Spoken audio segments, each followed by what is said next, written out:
આપણા બધા જ ગુજરાતીઓની પહેલી પસંદ હોય છે ખમણ અને ઢોકળા. તેમાં પણ નાયલોન ખમણ છે ને તે પહેલા નંબરે આવે. એકદમ હાથમાં અડતા જાળીદાર અને સ્પંજ જેવા પોચા હોય. વળી થોડા સ્વાદના ખાટા, થોડા મીઠા અને મોંમાં મૂકો ને એટલે સડસડાટ ગળાની નીચેથી ઉતરી જાય. આને કહેવાય નાયલોન ખમણ.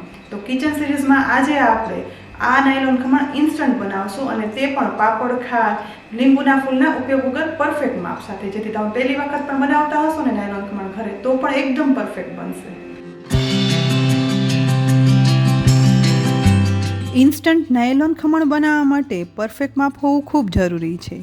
તો મેઝરમેન્ટ કપ પ્રમાણે 1 કપમાં એકદમ પ્રેસ કરી અને બેસન લેવાનું છે, જે વજનમાં 150 ગ્રામ છે.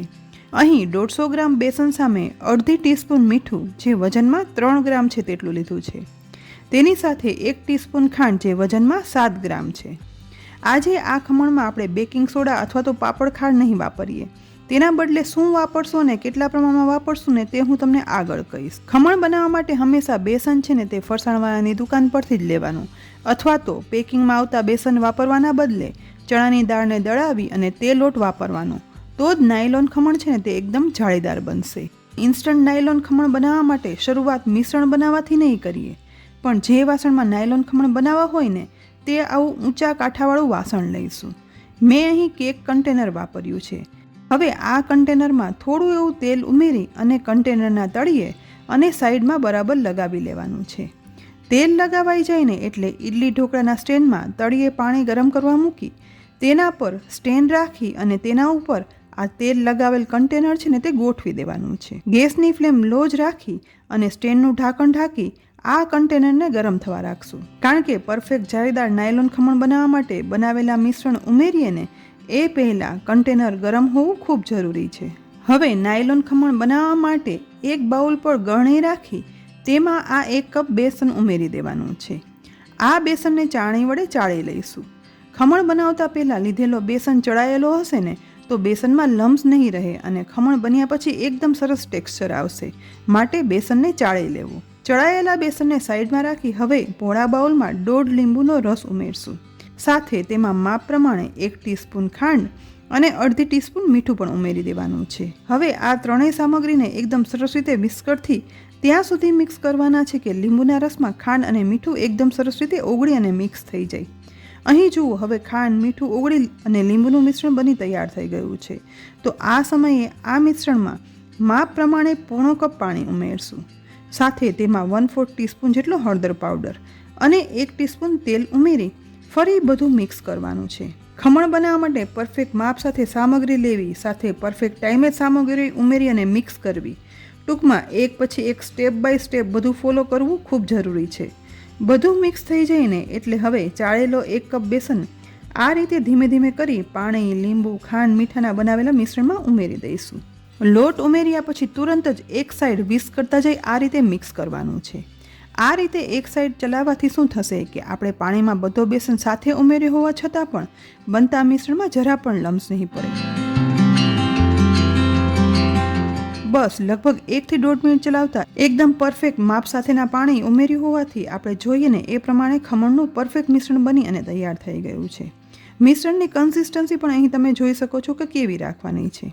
આજે આપણે ઇન્સ્ટન્ટ નાયલોન ખમણ બનાવીએ છીએ, માટે આ મિશ્રણને જરા પણ રેસ્ટ નહીં આપીએ અને તુરંત જ આ ખમણ જાળીદાર બનાવવા માટે આજે આ મિશ્રણમાં બેકિંગ સોડા કે પાપડ ખાંડ નહીં ઉમેરીએ, પણ તેના બદલે અહીં મેં ઈનોનું 1 પાઉચ લીધું છે.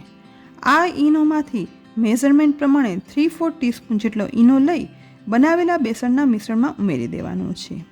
હવે તુરંત જ ફરી એક સાઈડ મિક્સ કરતા જઈ ઈનોના મિશ્રણમાં મિક્સ કરશું. જેમ જેમ ઈનો મિશ્રણમાં મિક્સ થશે ને તેમ તેમ મિશ્રણ છે ને તે ફૂલવા લાગી ફ્લફી બનશે અને સાથે સાથે બેસનના મિશ્રણનું કલર પણ લાઇટ બ્રાઇટ થશે. અહીં તમે જોઈ શકો છો કે લગભગ 1 થી 1.5 મિનિટ સતત ચલાવી અને મિક્સ કરતા મિશ્રણ ફૂલી અને ફ્લફી થયું છે અને તેમાં એકદમ સરસ એર બબલ્સ પણ દેખાઈ રહ્યા છે. અને જેટલું વધારે મિશ્રણ ચલાવશો ને એટલા જ વધારે એર બબલ્સ થશે અને એટલે જ જેટલા વધારે એર બબલ્સ થશે ને એટલા જ ખમણ બન્યા પછી સોફ્ટ અને જાળીદાર બનશે. હવે જરા પણ સમય બગાડ્યા વગર તુરંત જ તૈયાર થયેલા ખમણના મિશ્રણને ઇડલી ઢોકળાના સ્ટેન્ડનું ઢાંકણ ખોલી ગરમ થતા કન્ટેનરમાં આ રીતે બધું મિશ્રણ ઉમેરી દેવાનું છે. એકદમ વ્યવસ્થિત ગરમ થયેલા કન્ટેનરમાં ખમણ એકદમ જાળીદાર અને પોચા બને છે, માટે આ સ્ટેપ તો ખૂબ જ જરૂરી છે. મિશ્રણ ઉમેર્યા પછી તુરંત જ ઢાંકણ ઢાંકી દઈશું અને ગેસની મીડિયમ ફ્લેમ પર ખમણને 20 મિનિટ સુધી સ્ટીમ કરવા રાખી દેવાના છે. અહીં ખમણ સ્ટીમ થવાને લગભગ 20 મિનિટ થઈ ગઈ છે અને ખમણ બફાવાની એકદમ સરસ સુગંધ પણ આવી રહી છે. તો આ સમયે સ્ટીમરનું ઢાંકણ ફરી ખોલી લઈએ. જુઓ, ખમણનું મિશ્રણ છે ને તે એકદમ બ્રાઇટ કલર સાથે સ્ટીમ થઈ અને ફૂલી ગયું છે. ચપ્પુ વડે આ ખમણને ચેક કરતાં ચપ્પુ અંદર સુધી જઈ એકદમ ક્લીન બહાર આવે છે. આ પરથી તમને ખબર પડી જશે કે ખમણ છે ને તે એકદમ પરફેક્ટ બફાઈ ગયા. હવે તૈયાર થયેલા ખમણને સ્ટીમરમાંથી બહાર કાઢી ડીશમાં ગોઠવી દેવાના છે અને આ ખમણને ઠંડા થવા દઈશું. ખમણ તો બની ગયા, પણ નાયલોન ખમણનો સાચો સ્વાદ તેમાં ઉમેરેલા વઘારથી જ આવે છે. તો નાયલોન ખમણના વઘાર માટે એક નાની કઢાઈમાં 4 ટેબલસ્પૂન શીંગ તેલ ગરમ કરવા ઉમેરશું. ગરમ થતા તેલમાં 1 ટીસ્પૂન રાઈ, અડધી ટીસ્પૂન જીરું, મીઠા લીમડાના પાન અને 1/4 ટીસ્પૂન હિંગ ઉમેરી દઈશું. વઘારમાં રાઈ જીરું ફૂટવા લાગે ને એટલે તેમાં અડધી ટીસ્પૂન સૂકા ધાણા ઉમેરશું. તુરંત જ સૂકા ધાણા વઘારમાં ગોલ્ડન બ્રાઉન થવા લાગશે એટલે તેમાં 4 થી 5 લીલા મરચાંના ટુકડા ઉમેરી દેવાના છે. મરચાંને વઘારમાં થોડા એવા સાતળી લઈશું અને મરચાં થોડા એવા સતળાઈ જાય ને અને વઘારમાં મરચાંની તીખાશ ભળી જાય ને એટલે અડધો કપ પાણી આ વઘારમાં ઉમેરી દેવાનું છે. પાણી ઉમેર્યા પછી આ વઘારમાં અડધી ટીસ્પૂન મીઠું અને 1 ટીસ્પૂન ખાંડ ઉમેરી દઈશું. બધું એકદમ સરસ રીતે ઓગળી જાય ને ત્યાં સુધી મિક્સ કરવાનું છે. બસ વઘાર ઉકળવાની શરૂઆત થાય ને એટલે હવે ગેસ બંધ કરી દઈશું અને વઘારને નીચે ઉતારી લેવાનો છે. વઘાર કર્યો ને એ દરમિયાન ખમણ પણ ઠંડા થઈ ગયા છે. જુઓ, બનેલા જાળીદાર ખમણ ઠંડા થયા ને એટલે કન્ટેનરની કિનારી સાવ છોડી દીધી છે. તો હવે આ કન્ટેનરને ડીશમાં ઉલટું કરી દઈશું.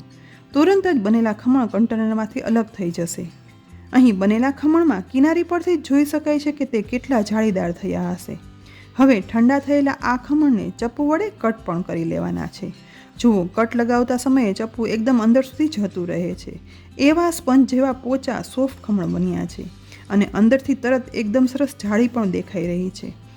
બધા જ ખમણમાં કટ લગાવાઈ ગયા પછી એક ખમણનો ટુકડો બહાર કાઢી અને જોશું. અહીં અંદરથી એકદમ મોટી જાળી સાથે પ્રેસ કરતા સ્પંજની જેમ પ્રેસ થઈ ફરી પાછા મૂળ સાઇઝમાં આવી જાય છે તેવા પોચા નાયલોન ખમણ બની અને તૈયાર થયા છે. જોઈને મોંમાં પાણી આવી જાય છે ને અને માનવામાં પણ નહીં આવે કે આ નાયલોન ખમણ તો આપણે ઘરમાં ઇન્સ્ટન્ટ બનાવ્યા છે. બસ બનેલા નાયલોન ખમણ પણ ફરસાણવાળાની જેમ જ ઉપરથી આ રીતે રાઈ, જીરું, ધાણા, લીલા મરચાં અને મીઠા લીમડાનો વઘાર રેડી અને ફેલાવી દેવાનો છે, જેથી આ ઇન્સ્ટન્ટ નાયલોન ખમણમાં વઘાર અંદર સુધી ઉતરી જાય. વઘાર ઉમેર્યા પછી ઉપરથી સમારેલી કોથમીર વડે નાયલોન ખમણ ગાર્નિશ કરી દઈશું અને થોડું એવું લાલ મરચું પાવડર પણ સ્પ્રિંકલ કરશું. માત્ર 20 મિનિટમાં બનતા આ સ્વાદિષ્ટ નાયલોન ખમણ આપણે લીંબુના ફૂલ વગર બનાવ્યા છે. માનવામાં નથી આવતું નહીં, પણ હા, તમે જોઈ શકો છો કે કેટલા જાળીદાર અને પોચા ખમણ બન્યા છે. તો ફ્રેન્ડ્સ, આજે આપણે બધી ટિપ્સ સાથે ઘરમાં જ નાયલોન ખમણ બનાવવાની રીત જોઈ. આ માપથી તમે ઘરમાં નાયલોન ખમણ બનાવશો ને તો એકદમ ફરસાણવાળાની દુકાન જેવા જ નાયલોન ખમણ ઘરમાં બનશે અને બધાને ભાવશે અને ખ્યાલ પણ નહીં આવે કે આ નાયલોન ખમણ તો ઘરમાં બન્યા છે.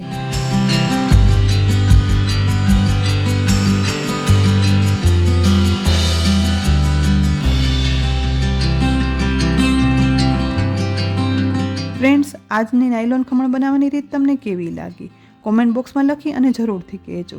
સાથે જ રેસિપી જો ખરેખર ઉપયોગી લાગી હોય ને તો લાઇક કરી અને શેર કરજો. સાથે જ અમારી યુટ્યુબ ચેનલ સબસ્ક્રાઈબ કરી લેજો અને અમારા ફેસબુક પેજને લાઇક કરી અને ફોલો કરજો, જેથી આવી ઉપયોગી રેસિપીના અપડેટ્સ તમને તુરંત જ મળી જાય. ફરી મળશું ઉપયોગી રેસિપી સાથે.